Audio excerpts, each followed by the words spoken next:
உண்மையிலே இது சந்தோஷமா? குல்லு ஷுரூர் என்று நான் சொல்கிறேன். இது எல்லாமே தவறான சைத்தானிய செயல்கள் என்று நான் உங்களுக்கு சொல்கிறேன். இப்படிதான் இஸ்லாமிய மார்க்கம் நமக்கு கற்றுத்தந்ததா? பிற மதத்தவர்கள் எல்லாம் தன்னுடைய தலைவர்மார்களை வரம்பு மீறி புகழக்கூடிய ஒரு நிலை அந்த சமூகங்களில் காணப்படுகின்றன. அதற்கு கொஞ்சமும் குறைவில்லாத நிலையில் அல்லாஹுவின் தூதரை நாங்கள் நேசிக்கின்றோம், மதிக்கின்றோம் என்ற பெயரில் அல்லாஹுவின் தூதரை வரம்பு மீறி புகழக்கூடிய ஒரு அவல நிலை இந்த சமூகத்தில் காணப்படுகிறது. அல்லாஹுவின் தூதரை உண்மையான முறையில் நேசிப்பது என்றால் என்னவென்று தெரியாமல் அல்லாஹுவின் தூதரை அல்லாஹ்வுடைய இடத்திற்கு கொண்டு போய் வைத்து சிறுக்கின் உச்சகட்ட சிறுக்கை செய்யக்கூடிய ஒரு நிலை இந்த சமூகத்தில் மிக பயங்கரமாக நடைமுறையில் இருப்பதை நாம் பார்க்கிறோம். எந்த அளவுக்கு இவங்க வச்சிருக்கிறாங்கன்னு சொன்னா, இந்த சுபஹான மௌலிதுடைய வரிகள்ல முக்கியமான ஒரு வரி என்ன சொல்லுவாங்க தெரியுமா? குல்லு சுரூரி பதா பிஸத்ரில் மௌலிதி, எல்லா சந்தோஷங்களும் மௌலிது மாதம் ஆரம்பித்து விட்டால் வந்துவிடும் அப்படின்றாங்க. அப்படித்தானே? சந்தோஷத்துக்காகத்தானே கொண்டாடுறாங்க. மௌலிது மாசம் வந்துச்சுன்னு சொன்னா சந்தோஷங்கள் ஆரம்பித்து விடும் என்று சொல்கிறார்கள். என்ன சந்தோஷமா? 12 நாட்கள் கந்தூரி சாப்பிடலாம், 12 நாட்கள் நீயத்து சோறு சாப்பிடலாம், 12 நாட்கள் ஒளிபெருக்கியிலே இஸ்லாத்துக்கும் தனக்கும் சம்பந்தம் இல்லாத நாகூர் அனிஃபா போன்ற மார்க்கத்துக்கு சம்பந்தம் இல்லாதவர்களுடைய பாடல்களை, சைத்தானுடைய இசை கருவிகளால் இயற்றப்பட்ட பாடல்களை ஒளிபெருக்கியிலே பகிரங்கமாக ஒளிபெருக்கலாம். அதை கேட்டு இசை நயத்தோடு இருக்கலாம்.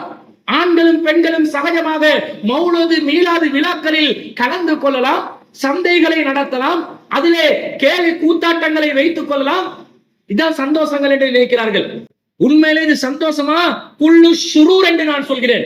இது எல்லாமே தவறான சைத்தானிய செயல்கள் என்று நான் உங்களுக்கு சொல்கிறேன். மார்க்கத்தில் இப்படி சொல்லப்பட்டிருக்குதா? இந்து சமுதாயத்தவர்கள் எப்படி 12 நாட்கள் பஜனை பாடி தங்களுடைய சந்தோஷங்களை வெளிப்படுத்துவார்களோ அதை அப்படியே காப்பி அடித்து கொஞ்சமும் குறை இல்லாமல் 12 நாட்களே இவர்களும் தெரிவு செய்திருக்கிறார்கள். அவர்கள் கருப்பு கொடி ஏந்தினால் நாங்கள் பச்சை கொடி ஏந்துவோம் என்று, இஸ்லாத்தின் நிறம் பச்சை என்றும் அல்லாஹ்வின் நிறம் பச்சை என்றும் அல்லாஹ் பச்சை நிறத்துக்குரியவன் என்றும் ஒரு வழிகட்ட சிந்தனையை இந்த சமூகத்திலே விதைத்துக் கொண்டிருக்கிறார்கள். அவர்கள் விபூதியை பூசினால் நாங்கள் அதற்கு கொஞ்சமும் குறை இல்லாமல் சந்தனத்தை தடவிக் கொள்வோம். நீங்க நெத்தியில பூசுறீங்களா, நாங்கள் கணத்தில் பூசிக்கொள்வோம் என்று ஏட்டிக்கு போட்டியாக மாற்று மத கலாச்சாரங்களை பின்பற்றக்கூடிய ஒரு சமூகமாக இந்த சமூகம் மாறிக்கொண்டிருக்கிறது. நபிகள் நாயகம் ஸல்லல்லாஹு அலைஹி வஸல்லம் அவர்கள் என்ன சொன்னார்கள்? மன் தஷப்பஹ பிகௌமின் ஃபஹுவ மின்ஹும், யார் பிற மத கலாச்சாரங்களை பின்பற்றுவார்களோ அவர்களும் அவர்களை சேர்ந்தவர்களே. இஸ்லாத்துக்கு எனக்கு உனக்கு சம்பந்தம் இல்லைன்னாங்க ரசூலுல்லாஹ்.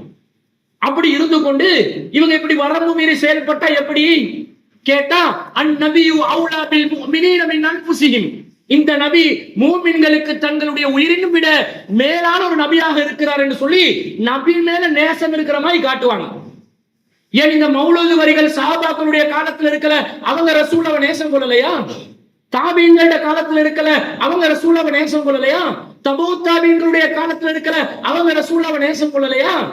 சலப்புகளுடைய காலத்துல இருக்கல, ஹலப்புகளுடைய காலத்துல இருக்கல, 10 நூற்றாண்டுகளா இருக்கல, சமீபத்துல 3 நூற்றாண்டுகளுக்கு முன்பதாக ஏற்றப்பட்ட இந்த பாடல் வரிகளை பாடினால்தான் அல்லாஹ்வின் தூதரை நாங்கள் நேசிக்கின்றோம் என்று அர்த்தமா? எங்க கொண்டு போறாங்கன்னு பாத்தீங்களா?